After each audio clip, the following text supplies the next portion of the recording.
오늘 말씀 함께 찾고 봉독하도록 하겠습니다. 오늘 하나님께서 우리에게 주신 말씀은 사무엘상 17장 38절에서 40절까지의 말씀입니다. 사무엘상 17장 38절부터 40절까지 제가 가진 성경으로 구약 성경 437페이지에 있습니다.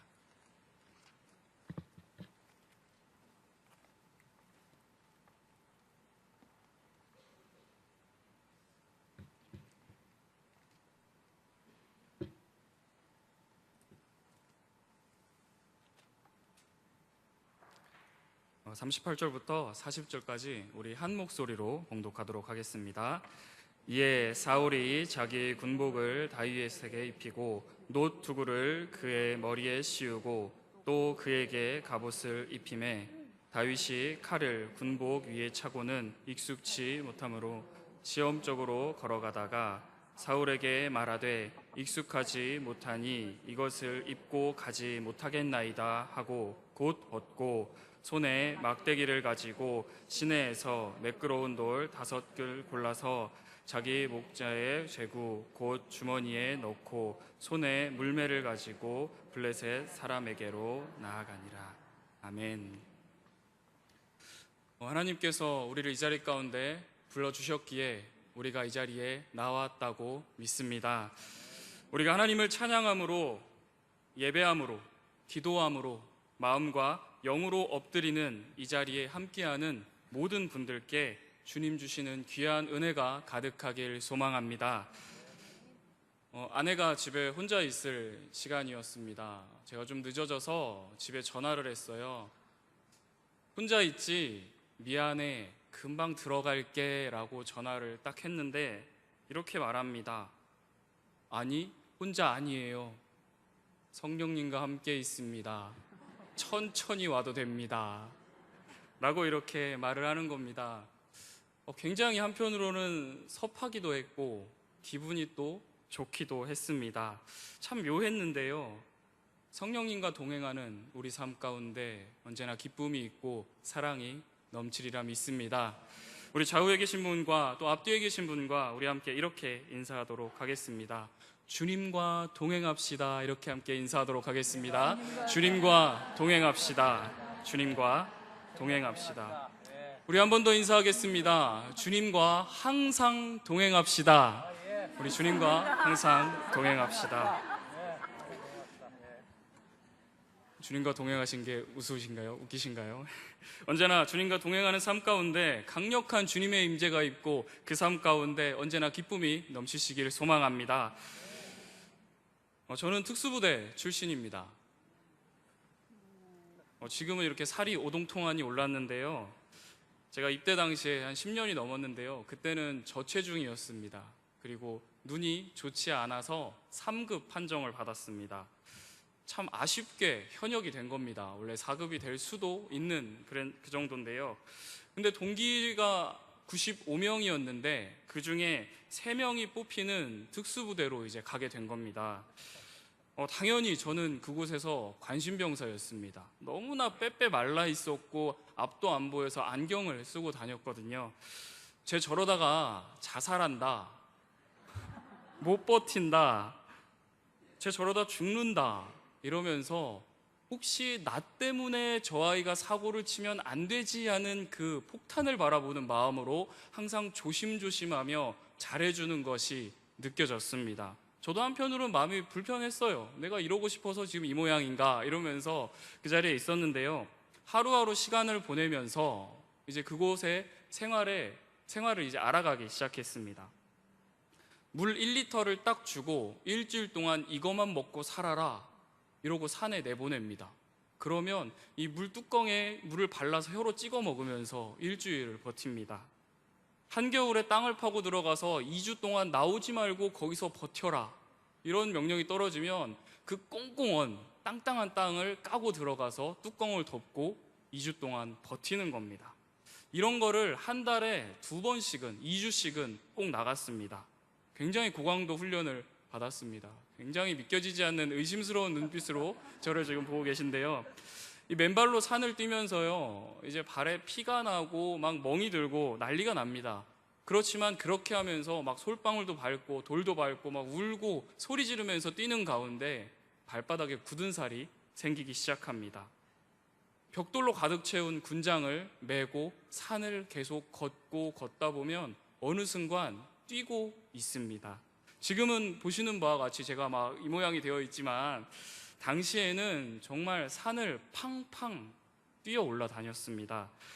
힘들지만 건강해진다는 마음, 그리고 2년만 하면 된다는 그것 딱 붙잡고 정말 이를 악물고 버텼던 시간이었습니다. 그런데 제게 해결할 수 없는 문제가 하나가 있었습니다. 정말 심각했고요, 정말 고통스러웠습니다. 후임이 안 들어오는 겁니다. 뒷사람이 들어와야 나도 좀 편해질 텐데 그게 없는 겁니다. 그렇게 저는 후임 없이 1년 6개월의 시간을 보냈습니다.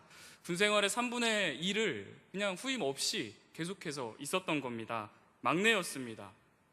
짝대기 4계단 병장이 됐는데도 저는 숟가락통을 들고 다녔고요, 이거 없어지면 식당 가서 숟가락 좀 어디서 구할 수 없냐고 굽신거려야 했습니다. 그리고 뭐가 잘못되거나 일이 있을 땐 어쨌든 먼저 움직여야 했기 때문에 긴장해야 했고 잠은 적게 잘 수밖에 없었습니다. 이 막내가 이쁨 받는 공동체도 있지만 저는 정말 막내가 일개미로 있어야 하는 그 공동체에서 이렇게 생활을 했습니다. 그래서일까요? 이 오늘 본문은 사무엘상 이 말씀은 이 다윗의 이야기인데요, 다윗은 8형제 중에 막내입니다. 이 막내의 모습, 이 어린 시절의 이야기를 보면서 저는 다윗이 참 많이 와닿았습니다. 참 힘들었겠구나, 막내로서 눌려 있을 수도 있었겠구나 하는 이런 여러 가지 마음을 가지고 이제 성경을 보게 되었는데요, 위로 7명의 형이 있는 막내 아들, 그리고 이 다윗에게 주님 주시는 그 메시지는 무엇이고 또 어떤 것을 오늘 말씀하고 있을까요? 이런 이야기가 성경에 기록되어 있습니다. 사무엘이 새로운 왕을 찾아서 이새의 집에 왔을 때 막내 다윗은 들에서 양을 보고 있었습니다. 나라 최고 높은 제사장이 이 집에 와서 왕의 후보가 있나 없나 찾아보고 있는 그때에 혹시 내가 다음 왕이 되지 않을까라는 생각으로 얼끔한 모습으로 형들은 서 있는데 그곳에 막내 다윗은 없었던 겁니다. 하나님 보시기에 합당한 기름 부음 받을 만한 사람이 없었고 아들이 더 없느냐라는 사무엘의 질문에 이새가 한 명 더 있습니다 라고 그제서야 대답을 하는 겁니다. 그리고 그 대답을 원어로 찾아보면요, 한 명 더 있기는 한데 겨우 양에게 풀을 먹이는 정도의 작은 아이에 불과합니다 라고 이렇게 대답을 합니다. 이것은요, 다윗의 연령을 나타내는 말이었고 다윗의 몸집을 표현하는 말이었고 막내의 입지를 나타내는 말이었습니다. 작고 약하고 아직은 때가 아닌 아이입니다. 설마요 라고 하면서 아버지가 사무엘에게 소개를 하고 있는 겁니다. 그러나 우리가 잘 알다시피 이 어린 다윗, 작은 다윗, 양을 치던 다윗은 나라를 구하고 수많은 우여곡절 끝에 30세에 왕이 됩니다. 이 막내 아들 다윗에게 어떠한 믿음이 있었고 왜 하나님께서 그를 들어 쓰셨고 다윗을 통하여 우리가 가슴 깊이 새겨야 할 점은 무엇인지, 어떠한 말씀인지 오늘 이 시간 함께 나누고자 하는 것입니다. 오늘 본문은 블레셋이 이스라엘에 쳐들어와서 대치하고 있는 상황입니다. 그리고 다윗은 전쟁터 한복판에 나가기 직전에 그 상황이 기록되어 있는 것입니다. 이 전에 어떠한 일이 있었는지, 어떠한 상황이 있었는지 먼저 사무엘상 17장 3절에서 4절 우리 함께 읽도록 하겠습니다. 17장 3절에서 4절 말씀입니다. 함께 읽겠습니다. 블레셋 사람들은 이쪽 산에 섰고 이스라엘은 저쪽 산에 섰고 그 사이에는 골짜기가 있었더라. 블레셋 사람들은 진영에서 싸움을 도두는 자가 왔는데 그의 이름은 골리앗이요 가드 사람이라. 그의 키는 6규빗 한 뼘이요. 전장이 시작되었습니다. 쳐들어왔어요. 그런데 질문이 필요합니다. 왜 이런 상황이 일어났을까? 왜 전쟁이 일어났고 왜 대치 상황이 이르렀을까? 그냥 이 당시에 있었던 수많은 전쟁 중에 그냥 하나일까? 대답은 NO, 아니다입니다. 이 전쟁의 원인은 아주 예전에 있었던 이 여호수아서까지 올라갑니다. 여호수아 11장에 보면 이스라엘 자손의 땅에는 아낙 사람들이 하나도 남아있지 아니하였고 가사와 가드와 아스돗만 남았더라라고 이렇게 기록이 되어 있습니다. 가사, 가드, 아스돗 이렇게 남아있는데 이게 다 블레셋 사람들이었거든요. 하나님께서 진멸하라 명령하셨는데 이스라엘 민족이 새로운 땅에 들어갔을 때 98%다 밀어냅니다. 그리고 나서 2%를 남겼는데 이 새 땅이었던 것입니다. 우리가 힘으로 다 눌러놓았다. 제압에 성공했다. 그리고 아주 조금 남아있는데 가만 보니 그들의 문화와 종교가 흥미롭다라는 아주 인간적인 이유, 힘의 논리 속에서 전쟁은 끝났다 이렇게 덮어놓고 평화가 찾아왔다라고 이렇게 이스라엘 민족은 말하는 겁니다. 이것이 하나님이 주신 참 평화일까요? 하나님께서 원하시는 진정한 종전 선언일까요? 아닙니다. 하나님의 명령에 불순종하여서 남겨두었던 이 땅들의 민족들이 이제 이스라엘에게 쓴 뿌리가 되고 암덩어리가 되어서 이제 민족을 아프게 하기 시작합니다. 물어뜯습니다. 쥐고 흔들기 시작하는 것입니다. 가사에서는 우리가 잘 아는 기생 들릴라가 일어나서 삼손의 머리카락을 자르는 데 기여하고 두 눈이 뽑혀서 종이 되게 하는 그 출신이 바로 가사에서 시작됩니다. 아스돗은 하나님의 궤를 빼앗겼을 때 그곳에 이제 하나님의 궤가 아스돗에 가 있습니다. 다 진멸해버렸으면 그곳에 블레셋이 남아있지 않았을 텐데 2% 남겨뒀던 그 땅으로 하나님의 궤가 빼앗겨져서 옮겨지게 되는 것입니다. 가드는 어떻습니까? 우리가 함께 읽은 대로 오늘 본문 이 블레셋과 이스라엘 군대의 대치 가운데 선봉장이 바로 가드 사람 골리앗인 것입니다. 과거에 남겨둔 2%가 살아나고 몸집이 커지고 싸움을 걸며 하나님을 모욕하고 있는 상황 가운데 이르게 된 것입니다. 그 2% 때문에 이스라엘 민족은 이제 벌벌 떨고 있습니다. 그 압박 속에 벌벌 떨고 있습니다. 사무엘상 17장의 전쟁터가 우연일까요? 아닙니다. 심은 대로 거두게 된 이스라엘 민족은 이제 고통의 시간을 보내게 된 것입니다. 이스라엘 민족 2%면 충분히 우리 힘으로 누르고도 남지, 그리고 가드 사람들에게 너무나 재미롭고 흥미있는 것들이 있네 하고 남겼던 그 민족이 이제는 힘을 키우고 짓누르며 우리의 종이 되어라 라고 하면서 공격을 하고 있는 것입니다. 우리의 인생길에도 이러한 때가 있습니다. 하나님의 말씀에 순종하여 살아가야 하는 삶임에도 나의 것을 아주 조금일지라도 쥐고 놓지 않고 살아가는 그 모습이 우리 가운데 참 많이 있습니다. 그 삶에 신앙인의 마음가짐과 그 자아의 정욕, 이 두 가지가 충돌을 합니다. 주님의 것과 내 안의 것이 막 충돌을 하면서 싸우기 시작합니다. 그러다가 영적 공격을 한번 빡 받게 되면 이제 휘청거리게 되는 것이 우리의 이 신앙 길 가운데 있지 않습니까? 주님 바라보고 살아도 언젠가부터는 내 안에서 올라오는 이 죄악들이 있는 것이 사람인데 내 것 내가 쥐고 있다면 언제든지 유혹 가운데 넘어질 수가 있다는 것입니다. 98%가 아닌 100% 주님의 말씀에 순종하며 나아가는 저와 여러분이 되기를 소망합니다. 다시 사무엘상으로 돌아와서요, 이 아버지 이새의 명으로 전쟁터에 있는 형들에게 이제 다윗이 먹거리를 전해주러 갑니다. 그리고 그곳에서 골리앗을 보게 되고 외침을 듣게 됩니다. 나와라, 싸우자, 나라를 걸고 싸우자. 이 약해 빠진 이스라엘아, 나 지금 너희를 욕하고 있다, 나와라 라고 하면서 40일 주야로 계속해서 지금 속을 건드리고 있는 겁니다. 계속 힘들게 하고 두렵게 하는 것입니다.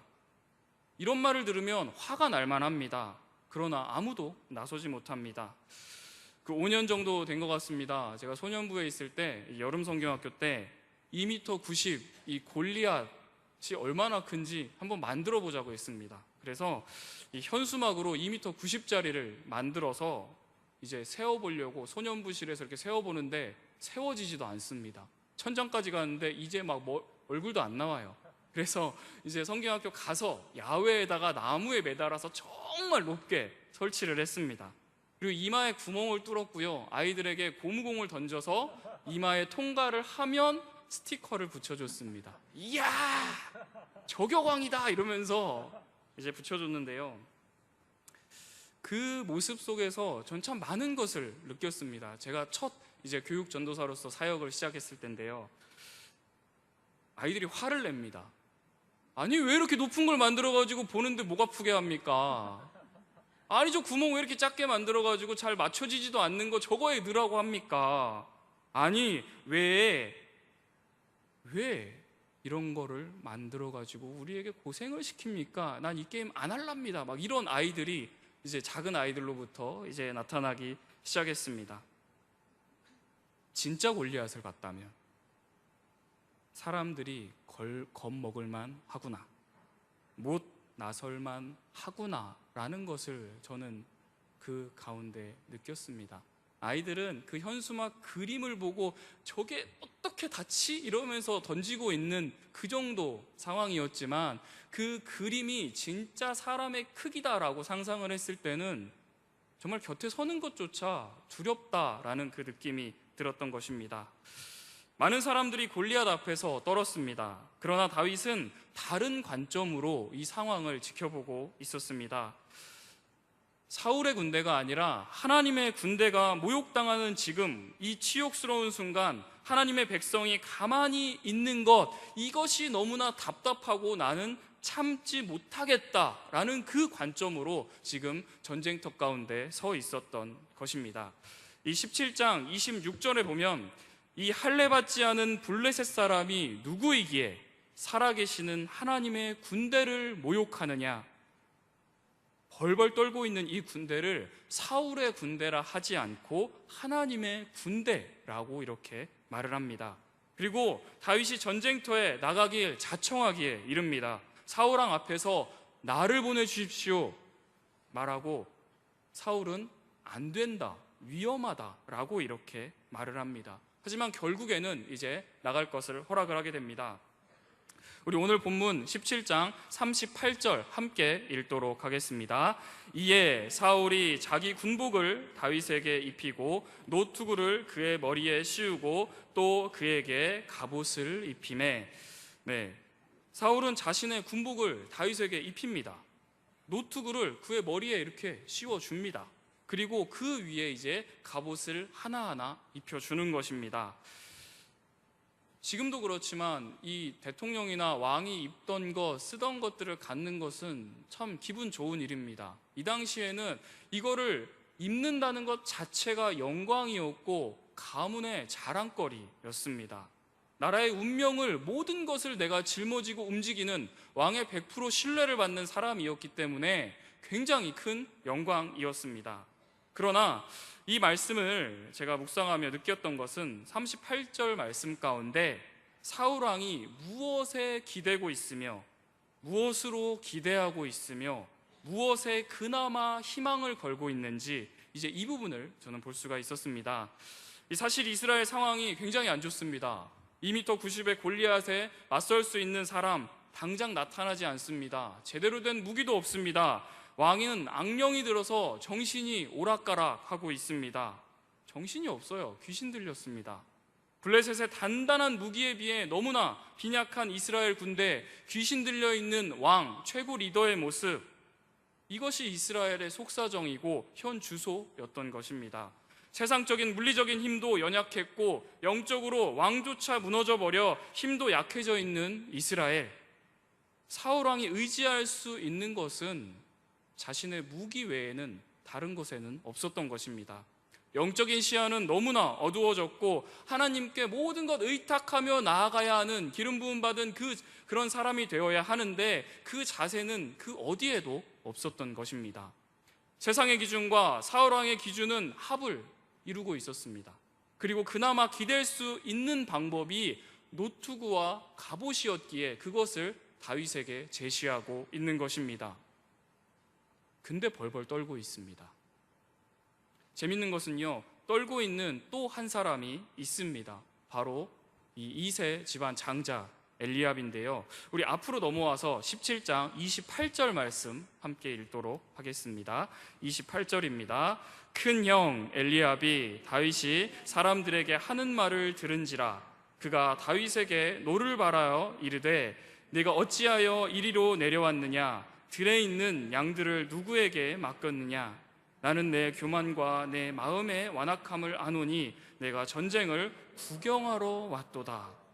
하나님의 군대를 모욕하는 골리앗을 보고 화를 내고 있는 막내 다윗에게 장성한 형 엘리압은 노합니다. 쉬운 성경에 보면 넌 여기에 왜 왔니?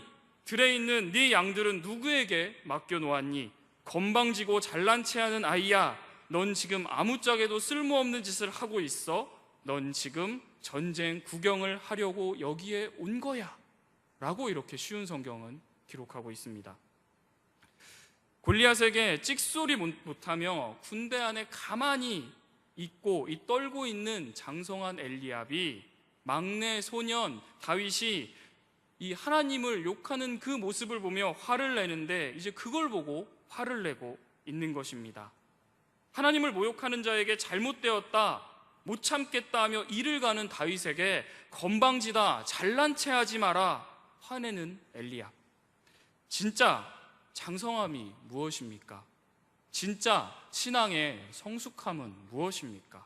진짜 화를 내고 덤벼야 하는 것은 무엇입니까?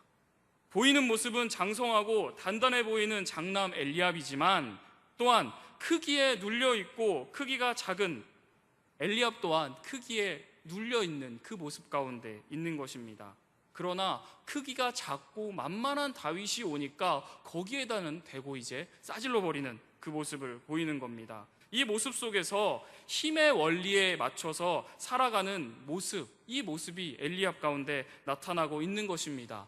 큰 자에게는 작아지고 작은 자에게는 커지는 그 모습이 이 가운데 드러나고 있는 것입니다. 세상 만물을 지으신 하나님의 그 크심은 모른 채 눈앞에 2m 90의 그 골리앗이 서 있는 것, 이 앞에서 작아지는 모습이 엘리압 가운데 나타나고 있는 것입니다.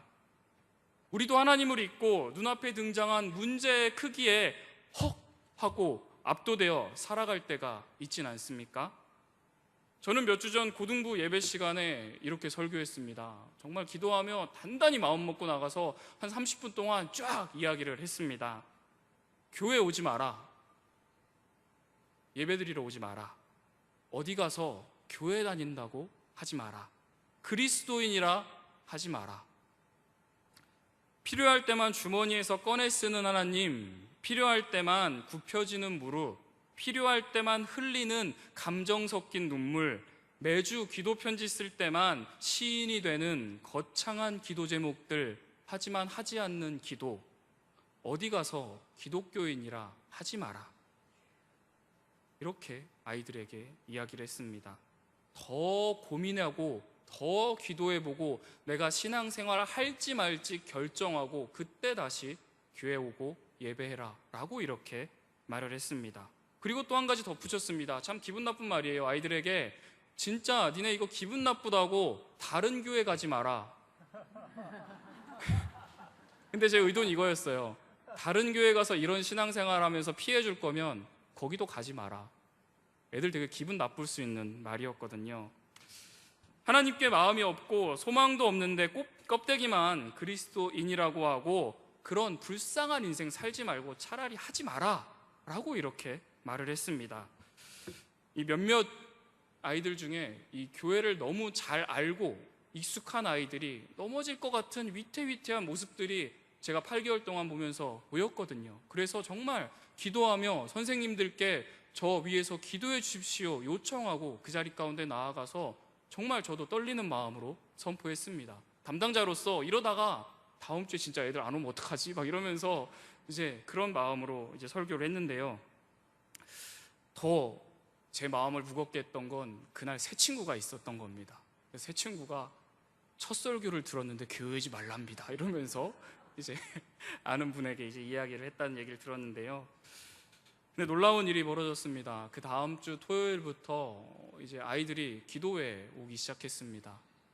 정말 무너져갔던 것들이 있거든요. 그런데 막 20명 가까이 함께 모여서 같이 찬양하고 기도하는, 그리고 예배 시간에 그 늦게 오던 임원들이 일찍 오기 시작하고 뭐 할 거 없어요? 라고 와서 먼저 물어보는 그 모습이, 굉장히 아름다운 모습이 막 벌어지기 시작하는 겁니다. 오늘도 문자 왔어요. 전사님 안녕하시죠? 이러면서 고등부아에게 아침에 문자가 온 겁니다. 그래서 제가 물음표를 막 보냈어요. 뭔 소리 하는 거야? 이러면서. 익숙치 않거든요. 그런데 아이들의 초점이 예배로 나아가고 하나님께 나아가고 내 삶의 방향을 신앙생활로 맞춰질 때 아이들은 교회에 오게 되고 예배 가운데 나오게 되고, 내가 이곳에서 할 게 없습니까? 나에게 하나님의 일을 하는데, 내가 사역하는데 나의 일을 주십시오, 그리고 내가 기도하겠습니다 라고 나오는 아이들이 늘어나는 그것을 보면서 제가 참 마음 쫄리며 말했지만 제가 은혜를 많이 받고 있습니다. 그 시편 146편 3절에서 4절에 보면요, 이런 말씀이 있습니다. 방백들을 의지하지 말며 도우림이 없는 인생도 의지하지 말지니 그 호흡이 끊어지면 흙으로 돌아가서 당일에 그 도모가 소멸하리로다. 야곱의 하나님으로 자기 도움을 삼으며 여호와 자기 하나님에게 그 소망을 두는 자는 복이 있도다. 이렇게 기록되어 있습니다. 시편 145편 5절에 보면요, 여호와 자기 하나님에게 그 소망을 두는 자는 복이 있도다. 아멘. 이 말씀이 기록이 되어 있습니다. 그러나 오늘 본문에 사울에게 하나님을 향한 소망은 없었습니다. 내 군복에게 의지하면 이라는 생각을 가지고 있었던 것입니다. 그러나 반전이 일어납니다. 17장 39절입니다. 우리 함께 읽도록 하겠습니다. 다윗이 칼을 군복 위에 차고는 익숙하지 못함으로 시험적으로 걸어보다가 사울에게 말하되 익숙하지 못하니 이것을 입고 가지 못하겠나이다 하고 곧 벗고. 이 다윗은 사울과 동일하게 하는 것을 거절합니다. 사울 왕의 방법과 같은 것을 거절합니다. 사울과 마찬가지로 블레셋 민족이 하고 있는 그 모습과 방법을 이제 거절합니다. 다윗은 달랐던 겁니다. 이게 아닙니다. 불편합니다. 사울왕 당신의 방법이 아니라 여호와 하나님의 방법으로 나아가겠습니다. 다윗은 지금 이렇게 말하고 있는 것입니다. 지금 이 싸움은요, 눈에 보이는 전쟁도 있습니다. 하지만 철저하게 하나님께서 전쟁의 장을 만드셨고 그 한복판에 다윗은 하나님의 방법으로 움직이기 위해서 그 자리 가운데 서 있는 것입니다. 세상은 키 크고 잘생기고 예쁜 그런 사람들을 원합니다. 사울과 같은 비주얼을 원합니다. 사울이 입고 있던 멋진 군복을 원합니다. 단단한 무기를 원합니다. 스펙을 강조하고 있고 갑옷을 입히려 합니다. 그리고 그것을 입었을 때 너는 정상이다 라고 이렇게 말을 합니다. 그러나 다윗은 불편합니다. 우리도 마찬가지입니다. 세상이 원하는 방식에 분별 없이 동참하고 있는 우리의 삶이 있습니다. 다 하니까 나도 하는 그런 선택들이 우리 삶 가운데 있습니다. 주님 보시기에 아닌 것이라면 불편합니다 라고 말을 할 수 있어야 하는데 우리는 그것이 편할 때가 있다는 것입니다. 로마서 12장 2절에 보면 너희는 이 세대를 본받지 말고 오직 마음을 새롭게 함으로 변화를 받아 하나님의 선하시고 기뻐하시고 온전하신 뜻이 무엇인지 분별하도록 하라 라고 이렇게 기록이 되어 있습니다. 말씀이 기준이 되어야 하는데 사울의 군복, 나를 단단하게 하는 것 같거든요. 그러니까 그것만 가지고 나아갑니다. 사울의 투구 쓰니까 안전한 것 같거든요. 사울의 칼을 들면 뭔가 안전할 것 같거든요. 이길 것 같거든요. 사울왕이 입혀주는 군복이 너무나 멋지다고 느끼며 살아가고 있지는 않습니까? 소위 세상 사람들이 잘 사는 방식, 세상 사람들이 환호하는 방식, 세상 사람들이 안전하다고 하는 방식대로 살아가며 더 사울의 투구를 원하고 사울의 갑옷을 원하며 살아가는 모습이 우리 가운데 있지는 않습니까? 우리는 세상이 원하는 전신갑주를 입고 나아가야 그게 정상이고 그게 강한 줄 알 때가 있습니다. 또 우리는 그런 세대를 살아가고 있습니다.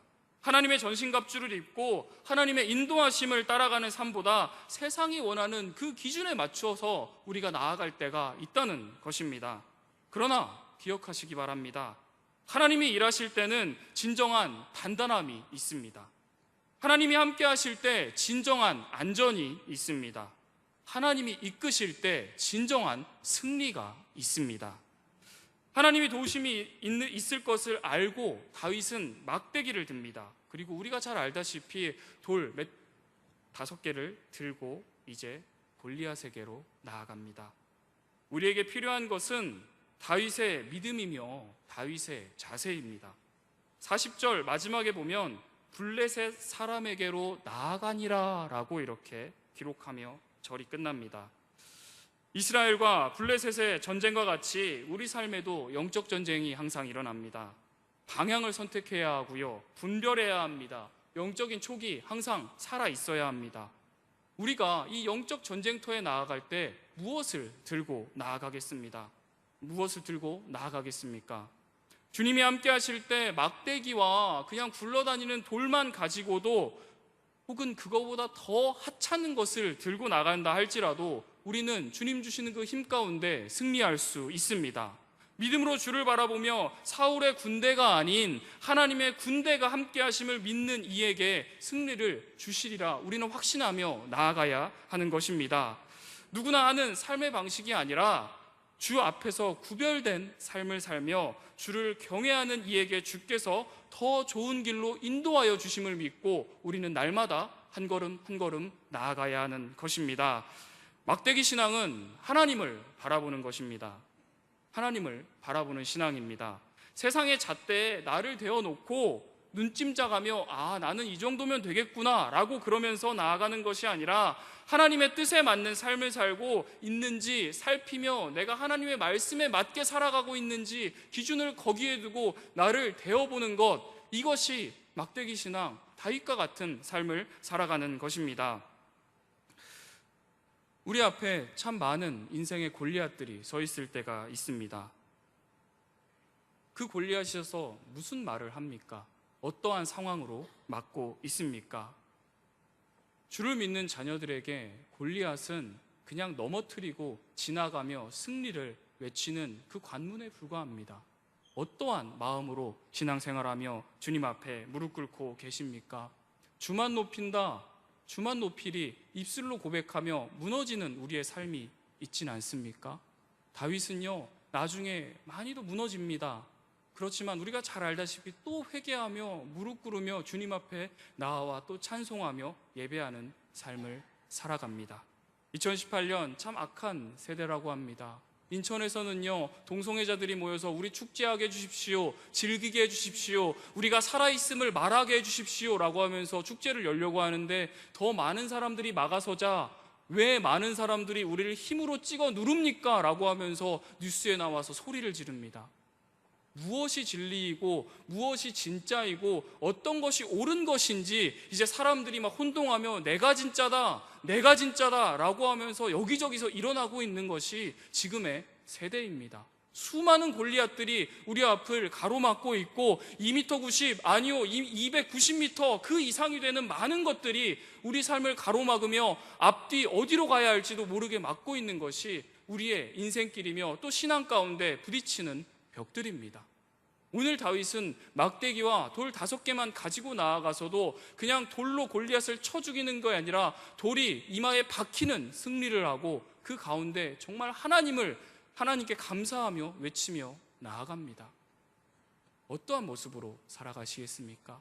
언제나 주님 붙잡고 나아가며 내가 매일 기쁘게 주님께 나아갑니다. 내가 매일 주님만 예배합니다. 주님만 바라봅니다. 내가 아주 작고 내 앞에 큰 것들이 막고 있을지라도 공격을 받을지라도 주님 주시는 힘이라면 능력이라면 내가 주님께 의지하며 한 걸음 한 걸음 걸어가겠습니다. 주님 나와 함께하여 주십시오. 이 고백하며 나아가는 우리의 신앙의 길이 되어야 될 줄로 믿습니다.